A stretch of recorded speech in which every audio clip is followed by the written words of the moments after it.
Appointment of additional director. जब कोई additional director होता है तो 161 के हिसाब से, सेक्शन नंबर 161 के हिसाब से क्या होता है, एडिशनल डायरेक्टर अपॉइंट होता है।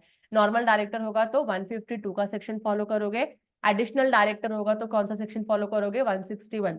एडिशनल डायरेक्टर है मतलब आपने इसको बोर्ड मीटिंग में अपॉइंट किया है, जनरल मीटिंग में अपॉइंट नहीं किया है, मेंबर की मीटिंग में अपॉइंट नहीं किया है, बोर्ड ऑफ डायरेक्टर्स की मीटिंग में ही अपॉइंट किया है। तो देखो क्या लिखा है, the board of directors can appoint additional director if such power is conferred by the article, मतलब आर्टिकल्स ऑफ एसोसिएशन ने आपको पावर दिया होना चाहिए, and such additional director shall hold office only up to the date of next annual general meeting or the last date on which the annual general meeting should have been held।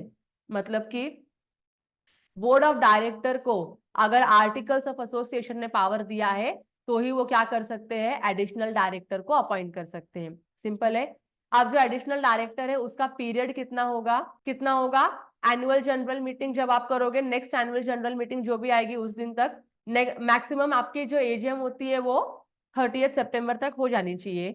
30 सितंबर को by any reason आपने क्या नहीं किया, AGM conduct नहीं किया, तो इस दिन पे तक तो हो जानी चाहिए थी, इस दिन पे नहीं हुई तो आपका लास्ट डेट यही माना जाएगा। आप इसके आगे कभी भी एजीएम करो, इस दिन पे एजीएम हो जाना चाहिए था, आपने नहीं किया तो इस दिन तक ही क्या रहेगा, उसका अपॉइंटमेंट वैलिड रहेगा। अगर आपने अपनी एनुअल जनरल मीटिंग 30 अगस्त को कर ली, 30 अगस्त को आपने अपनी एनुअल जनरल मीटिंग कर ली, तो इसका जो अपॉइंटमेंट होगा वो कब तक होगा, सिर्फ और सिर्फ 30 अगस्त तक होगा। ये क्लियर हो गया आप लोगों को। ये वो यहाँ पे लिखा है, और the last date on which the annual general meeting should have been held, जिस दिन हो जाना चाहिए था उस दिन तक आप क्या रहोगे, एडिशनल डायरेक्टर रहोगे। उसके बाद आप ऑटोमेटिकली क्या हो जाते हो, retire. A person who fails to get appointed as a director in the general meeting can not be appointed as a additional director.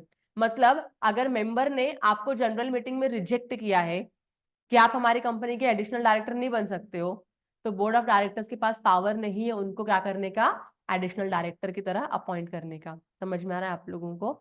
अगर आप रिजेक्टेड हो या मेंबर ने मना कर दिया है तो आपको एडिशनल डायरेक्टर के फॉर्म में नहीं ले सकती कंपनी। ये क्लियर हो गया आप लोगों को। बस इतना ही। सेक्शन 161 जो हम रेगुलरली यूज करते हैं, सेक्शन 152 जो हमारे रेगुलर प्रैक्टिकल लाइफ में यूज किया जाता है।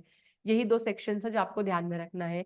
अगर आप उनको नॉर्मल डायरेक्टर सेक्शन 152 के हिसाब से अपॉइंट करते हो तो आपको दो फॉर्म भरने होते हैं। एक फॉर्म होता है DIR 12 और एक होता है क्या, फॉर्म MGT 14। अब ये फॉर्म कैसे भरते हैं मैं आपको अगले वीडियो में भी दिखाऊंगी।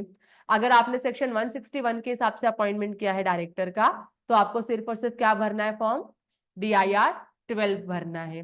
ठीक है। अटैचमेंट क्या क्या लगते हैं, रेजोल्यूशन जो भी आप पास करोगे वो लगेंगे, कंसेंट लेटर लगेगा, डिक्लेरेशन लगेगा, ये सारी चीजें लगती है। लेकिन जब से वर्जन 3 पे ये फॉर्म्स सारे शिफ्ट हो चुके हैं, डिक्लेरेशन की भी रिक्वायरमेंट नहीं होती, खाली बोर्ड रेजोल्यूशन आप अटैच कर दो, इतना इनफ हो जाता है। ये ठीक है, यहाँ तक क्लियर है आप लोगों को। एनी डाउट इसमें जो मैंने पढ़ाया उसमें कोई डाउट है तो पूछो मुझको।